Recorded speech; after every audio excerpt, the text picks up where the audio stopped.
Bueno, tengo aquí esbirro que me parece, este, no sé por qué me retrotrajo un poco a la onda, a esta literatura un poco de la calle y un poco también absolutamente pesimista, digamos, ¿no? Es decir, no hay ninguna salida, ¿no?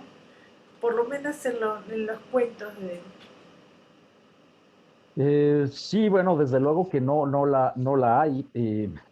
Yo creo que un escritor eh, lleva al papel una cosmovisión y bueno, pues la mía siempre ha estado cimentada como en dos pilares, que son el escepticismo. Mis filósofos favoritos pues son los escépticos más radicales.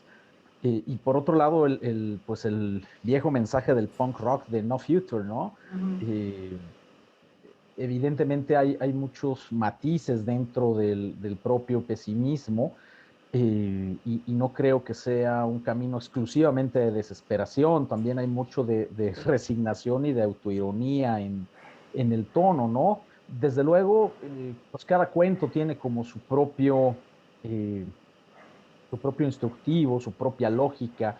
Hay tonos muy diferentes, desde los relatos con los que abre el libro, que están pues, muy inspirados en un discurso literario tradicional, en las mil y una noches, ¿sabes? En cierta literatura medieval, pues atravesando la parte central del libro, que son textos mucho más contemporáneos y que abordan pues las diferentes crisis y las diferentes violencias de la vida contemporánea. Creo que cada uno tiene como un tono eh, particular, singular, pero que es cierto que como dices, pues los atraviesa esta suerte de visión más bien oscura, ¿no? No creo que sea la labor de la literatura, la felizología, ¿no? A lo mejor alguien tiene que encontrar la salida, pero yo no creo que necesariamente lo tengan que hacer los libros. Eso es cierto. Por otro lado, a mí me hizo pensar mucho Luis Oliveira Muñoz cuando leí el primer cuento, porque me parece que hay una relación entre polvo y este cuento, pero conforme iba también leyendo los otros cuentos, me daba cuenta que había cosas como el mezcal, había cosas como esto de ser adicto a la nieve, digamos, que eran mucho más frecuentes y mucho más usuales, ¿no? En nuestra vida común, ¿no? Sí, bueno, son cosas que están ahí y que a veces no están en la literatura. A mí me divierte un poco que todavía existen defensores como del buen gusto, ¿no? Yo creo que la literatura pues acompaña a la experiencia humana y esa experiencia humana pues a veces, claro, es sublime y sutil y elegante, y en otras ocasiones pues es bastante salvaje o vulgar o torturada. Y me parece que escribir pues es ahondar en todos esos caminos diferentes según las necesidades del texto, según las necesidades del discurso literario y de los personajes. Los cuentos de esbirros en términos generales son pues viejos, los he escrito a lo largo de muchos años. Eh, Tenía como esta idea de escribir o de reunir, mejor dicho, un libro de cuentos que abordara las relaciones de poder, las tensiones entre quien manda y quien obedece, y la pulsión de quien obedece por trepar, por desquitarse, por subir a su vez. El más viejo de los cuentos tendrá unos 12 años de escrito. La mayoría aparecieron publicados en primeras versiones en revistas, en portales, en alguna de estas antologías rarísimas que lo antologan a uno, pero le piden un cuento inédito. Entonces, quién sabe qué antologan, antologan tu apellido. Eh, y los iba reuniendo en una carpeta, los cuentos que escribía y que tenían que ver con esta lógica de las relaciones de poder. El cuento más reciente, pues tendrá, no sé, 2, 3 años quizás de que se escribió. No hay ninguno recentísimo. La mayoría de ellos estaban escritos antes de que yo escribiera y publicara La Vaga Ambición, por ejemplo, pero ya una vez reunidos, claro, pues me pasé 6, 8 meses trabajando con ellos ya como colección, puliendo la prosa, cuidando los detalles, muchas veces reescribiéndolos, pues para que tuvieran un sentido ya todos juntos como libro, ¿no?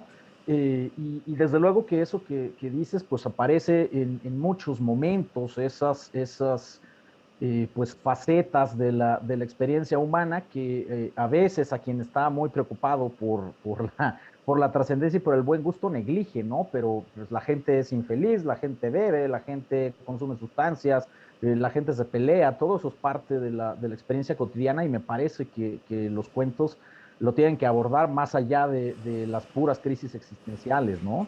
Desentrañando un poquito el libro para tratar de explicarle a los lectores, este libro editado por Páginas de Espuma parece ser tu, este, tu editorial de cuentos, digamos, El adicto a la nieve plantea un final abierto, digamos, ¿no? Es decir, uno intenta ver qué pasa en la última hoja, en la última página, pero ahí termina y uno se queda un poco suspendido en esa historia, ¿no?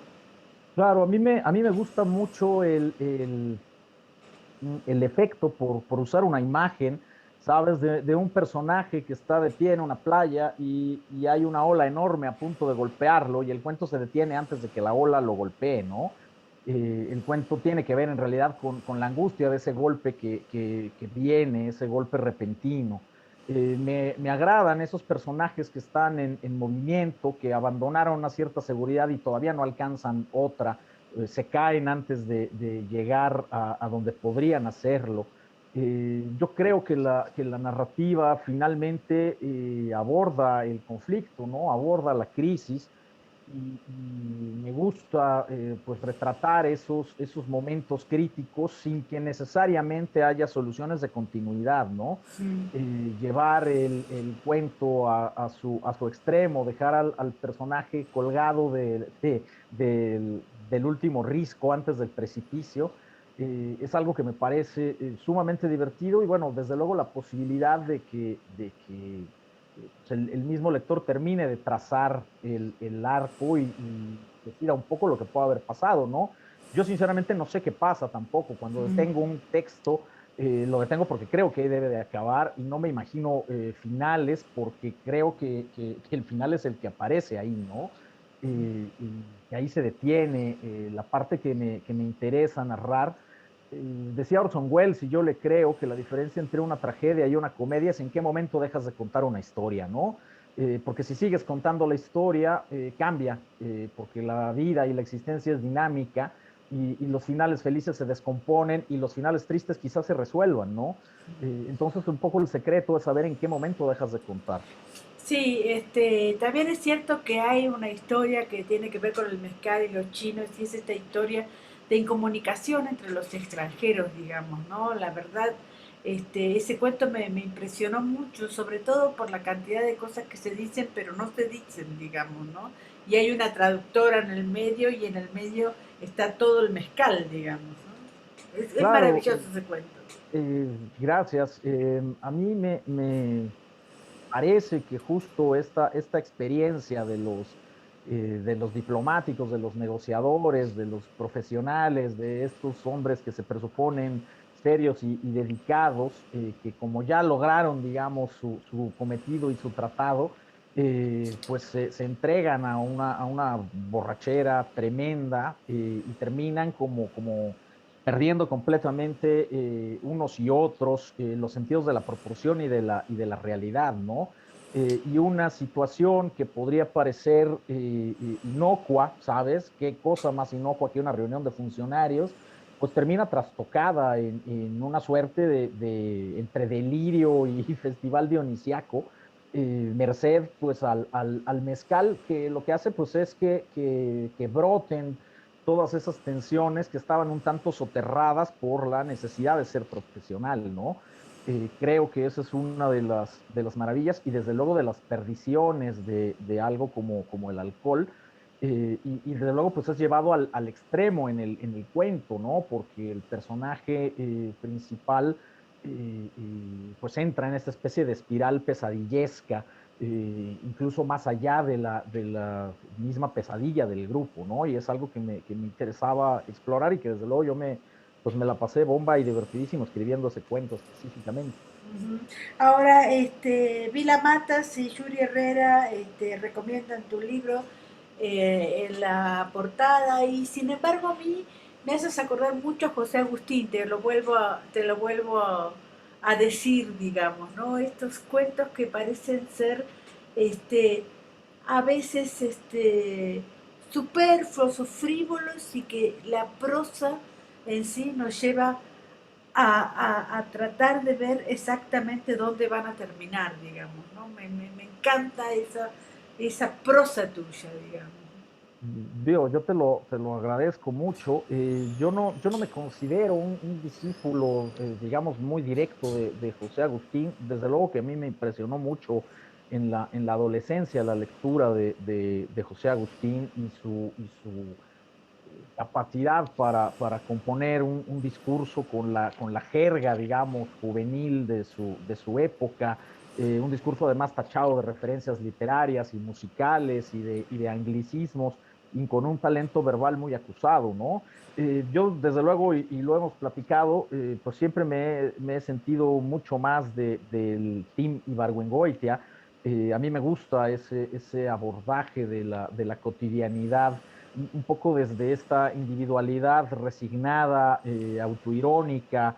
Desde luego que yo no trato de imitar ni las atmósferas ni el lenguaje de Ibargüengoitia, y que en medio de eso, pues desde luego siempre, pues como decía Piglia en los cuentos, siempre corren como ríos ocultos, ¿no? Claro. Y terminan brotando y aflorando cosas que a veces uno no termina muy bien de entender de dónde vienen. A mí hay muchos escritores mexicanos que me han influenciado desde diferentes frentes.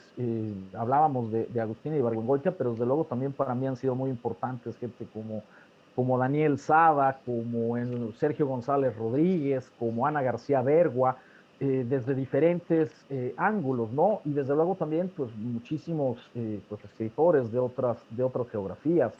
Eh, yo creo que uno siempre está en una suerte de búsqueda, de encontrarle un lenguaje personal casi a cada relato. Esa es una de las cosas me obsesionan con la escritura de los cuentos, que puedan convivir unos con otros, pero que cada uno tenga como su personalidad distintiva. Y bueno, eso es parte de la chamba, ¿no? Concentrarse en que cada uno de esos cuentos pues tenga esa pequeña huella digital. Sí, van las dos últimas preguntas. Precisamente, a lo mejor comparaba a José Agustín por esta cosa que tiene el libro, que puede ser leído por cualquier lector de cualquier edad, digamos, ¿no? Eso me impresionó mucho también, porque uno lo puede leer un adolescente, y no hay como una historia, mira, yo te voy a contar esto, digamos, ¿no? Es decir, que puede ser muy válido, digamos, a la hora de contar cuentos, sino que hay toda una construcción que nos lleva a esa situación, como que a veces tiene como una cosa mágica, digamos, ¿no? Cada cuento. Sí, claro que hay un tipo de estética que a veces se relaciona mucho con la juventud, ¿sabes? Que es la fascinación por la violencia, el lenguaje un tanto agresivo, las atmósferas como grotescas. Desde luego sabemos que existe esa fascinación adolescente por la sangre y por la tragedia, que además es una estética que es muy cercana a la del rock. Y bueno, desde luego que en ese sentido, para mí es algo muy cercano, ¿no? Porque es la estética un poco con la que yo crecí. También, desde luego, uno envejece y la perspectiva cambia, y creo que pasa de cierta visceralidad a cierta deliberación también, ¿no? Uno puede organizar mejor episodios y esas pulsiones que en la juventud a veces son un poco torrenciales y desordenadas, y jugar las cartas pues como con más astucia, ¿no? Que es lo que yo he intentado en estos relatos. Ese tipo de estética a mí me llama muchísimo, por eso Rubén Fonseca ha sido siempre uno de mis dioses tutelares, Claro. ¿sabes? Patricia Highsmith, ¿sabes? Estos escritores que exploran como los lados más áridos y más hoscos de los conflictos entre personas, entre sociedades, etcétera. Eh, También hay un cierto espíritu juguetón en algunos de los relatos, y lo que a mí me interesa en realidad es no ser monótono, jugar con todos estos elementos y otros más que finalmente son los que conforman la estética de uno. Tú lo sabes, uno tiene sus obsesiones, sus demonios, Sí. temas recurrentes, pero bueno, pues también tienes una especie de consola de ecualización, y cada cuento tiene una composición química diferente, y en algunos pesa más la imaginación, en otros pesa más la experiencia, en otros pesa más la memoria. Hay cuentos escritos directamente por las puras ganas de joder, y hay otros relatos escritos con un espíritu más de observación social probablemente. Eh, Creo que todo está quizá presente en todos los relatos, pero en diferentes proporciones, ¿no? Como te digo, la composición química de cada uno tiene variaciones con el de al lado, porque a mí me gusta eso. Yo creo que un libro, si te ofrece página tras página exactamente lo mismo, termina siendo o abrumador si se hace con mucho talento, o aburridísimo si se hace con poco talento, ¿no? Y a mí me gustan los brincos de ritmo y los cambios de tono. Perfecto. Y la última pregunta es a ti, digamos, ¿cómo te encuentras ahora? Ya viniste de Alemania, ya estás en Guadalajara, tu tierra natal. ¿Qué ves, digamos, cómo ves el mundo literario? Teniendo en cuenta, como decía Gastón García Marinosi en esta semana, de que ya muy poca gente lee en el mundo, digamos, ¿no? Es decir, todos miramos YouTube y todos este, no leemos ni periódicos, ¿no? Bueno, yo sí leo, Sí, sí. y parto del supuesto de que alguien me quiere leer a mí. Ujú. También hay mucha más gente que juega al fútbol o que juega billar de la que lee, ¿no? Pero yo creo que eso ha sucedido siempre. Yo no creo que haya una suerte de época de oro en la que todo el mundo leía y que perdimos, ¿no? En realidad hay que aceptar que lo general es que la literatura sea minoritaria, y lo excepcional es que se vuelva de alguna manera muy popular, ¿no? Y cuando se vuelve muy popular, me parece que en general es por una especie de confusión, porque hay escritores pues muy populistas que de pronto se adhieren a ciertas causas en boga, y eso termina pues ampliando su caja de resonancia, pero eso tiene muy poco que ver con la literatura, ¿no? Porque desde el punto de vista de la literatura, pues todas las causas están bien o mal. La literatura creo que es su propia militancia, al menos desde mi punto de vista. Eh, yo soy una persona que en general está guardada en su casa, que pasea a sus perros, y estoy aquí leyendo y escribiendo. Mi relación con el mundo literario pues se ha dado por Zoom desde que empezó la pandemia, y he descubierto que me gusta así. La Ujú. verdad es que la paso mejor haciendo Zooms y contestando correos electrónicos que haciendo viajes literarios. De repente es inevitable, pero para mí, que soy una persona pues poco social y poco viajera, aunque he tenido que viajar mucho, es un buen orden de cosas, ¿no? Pero finalmente creo que a quien le interese leer y escribir lo va a terminar haciendo. A lo mejor la literatura es mucho más una secta que una gran religión de las que dominan el panorama y que puede reunir millones en una catedral. Pues nosotros seremos más bien una secta que se encuentra en el bosque a medianoche, pues,